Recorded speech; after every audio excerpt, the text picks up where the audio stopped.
Le 29 décembre 2023, soit presque une année, le chef de l'État, Mohamed Idriss Déby Itno, a promulgué la nouvelle constitution juste après son adoption par référendum. Cette étape marque les points de départ du retour à l'ordre constitutionnel. Pour rappel, à la suite du décès du maréchal Idriss Déby Itno, le Conseil militaire de transition a été mis en place. Dans ce sens, la constitution de 2018 qui était en vigueur a été suspendue. L'Assemblée nationale et le gouvernement ont été dissous. Une charte de transition est venue remplacer la constitution de 2018.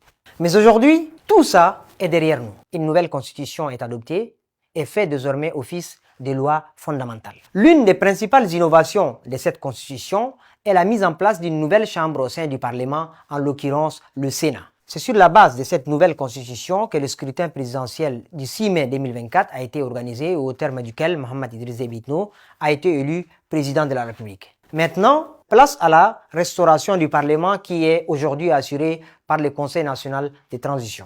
Quelle est la nouvelle configuration du Parlement, avec bien entendu l'institution du Sénat? Quelle différence existe-t-il entre le Sénat et l'Assemblée nationale? Ce numéro de décrypte est consacré à la nouvelle structuration du pouvoir législatif selon la nouvelle constitution, les pouvoirs des deux chambres du Parlement ainsi que leurs rôles respectifs. Mesdames et messieurs, bienvenue dans votre rubrique dédiée au décryptage de l'actualité. La nouvelle constitution est venue changer le schéma classique du Parlement. Avant, on était dans un schéma monocaméral où il existait une seule chambre appelée Assemblée nationale. L'article 110 de la nouvelle constitution prévoit que les pouvoirs législatifs est exercé par un Parlement composé de l'Assemblée nationale et du Sénat.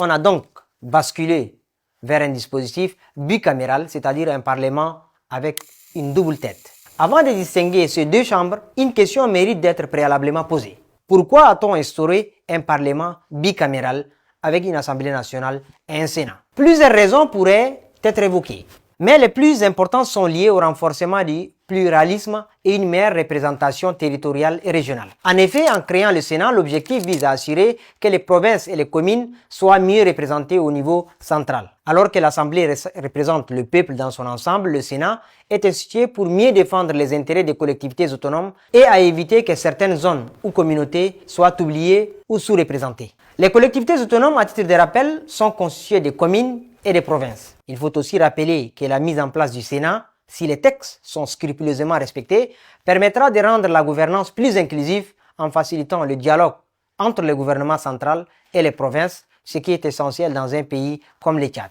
Revenons maintenant à la nouvelle structuration du pouvoir législatif. Comment se présente-t-elle? Quelle différence existe-t-il entre l'Assemblée nationale et le Sénat? Ces différentes questions nous ouvrent une belle lucarne pour parler de la répartition des pouvoirs entre l'Assemblée nationale et le Sénat. Mais bien avant, rappelons que les membres de l'Assemblée nationale portent les titres de députés et ceux du Sénat sont des sénateurs. Les députés sont élus au suffrage universel direct. Mais qu'est-ce que cela signifie? Cela veut dire que ce sont les citoyens qui choisissent directement leurs représentants, en l'occurrence les députés. Donc, lors des élections législatives, les citoyens se rendent aux urnes pour choisir un candidat dans sa circonscription. Quant aux sénateurs, ils sont choisis principalement par un collège électoral composé des conseillers communaux et provinciaux qui, eux, à leur tour, sont élus par les citoyens. À titre d'exemple, un conseiller municipal élu directement par les citoyens va ensuite participer à une élection pour choisir un sénateur. Contrairement aux députés, 2/3 des sénateurs sont choisis par voie électorale. Selon l'article 114 de la Constitution, 1/3 des sénateurs sont nommés par le président de la République. Autre différence entre les deux chambres, cette fois-ci liée aux critères d'âge. Pour être député, il suffit d'avoir 25 ans, mais un candidat au Sénat doit avoir 35 ans au minimum. Ces deux chambres ont des pouvoirs bien précis. Concernant l'adoption des lois, l'article 132 de la Constitution précise que la loi est votée par le Parlement, donc par l'Assemblée nationale et le Sénat. Donc, selon la Constitution, tout projet ou proposition de loi est successivement examiné dans les deux assemblées en vue de l'adoption d'un texte identique. Mais il arrive que les deux chambres ne s'entendent pas sur l'adoption d'une loi. Dans ce cas, c'est l'Assemblée nationale qui aura le dernier mot. Ces deux chambres ont des rôles communs. Les deux chambres partagent la responsabilité de voter les lois selon l'article 132. Cela montre une collaboration essentielle dans les processus législatifs. Cependant, en cas de désaccord persistant, l'Assemblée nationale a le dernier mot, confirmant sa prééminence sur le Sénat. Concernant les pouvoirs spécifiques et les interactions, il faut rappeler que la déclaration de guerre et l'état d'urgence, tel que cité par l'article 134 et 135 de la Constitution, dans ces cas de figure, les deux chambres sont appelées à agir ensemble en congrès pour des décisions critiques comme la déclaration de guerre ou la prorogation de l'état d'urgence. Cela garantit un équilibre des pouvoirs dans ces situations exceptionnelles. Le Sénat apporte une vision territoriale et consultative, tandis que l'Assemblée nationale incarne la souveraineté populaire. En matière de lois organiques, contrairement aux lois ordinaires, les lois organiques doivent être votées en termes identiques par les deux chambres, sans prééminence de l'Assemblée nationale. Cela montre une recherche d'égalité dans la formalisation des lois fondamentales qui encadrent les institutions de la République. Du point de vue du rapport avec l'exécutif, on peut mentionner la prorogation des interventions militaires, telle que citée par l'article 136 de la Constitution. Le Parlement est consulté après une décision unilatérale du président de la République concernant l'envoi des troupes.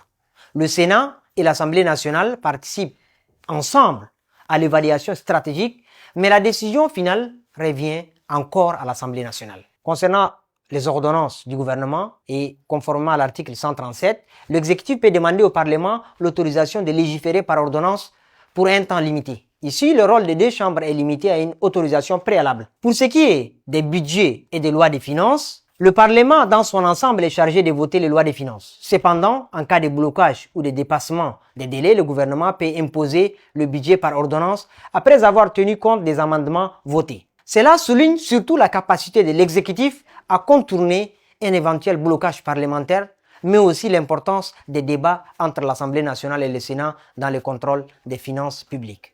En définitive, mesdames et messieurs, parlant de la distinction dans le rôle et les poids, l'Assemblée nationale détient une prééminence en matière de législation, d'approbation des décisions stratégiques et de contrôle de l'exécutif. Elle représente directement le peuple. Le Sénat, bien qu'ayant un rôle consultatif et révisant, agit comme un contrepoids institutionnel apportant une voix territoriale et collective, notamment dans les débats constitutionnels et les lois organiques. Cette répartition incarne une volonté d'équilibre entre la souveraineté populaire et la représentation des collectivités territoriales, tout en consolidant le pouvoir législatif face à l'exécutif. Mesdames et messieurs, quels sont les espoirs pour la démocratie et la gouvernance au Tchad avec cette nouvelle configuration? Nous sommes arrivés au terme de notre épisode.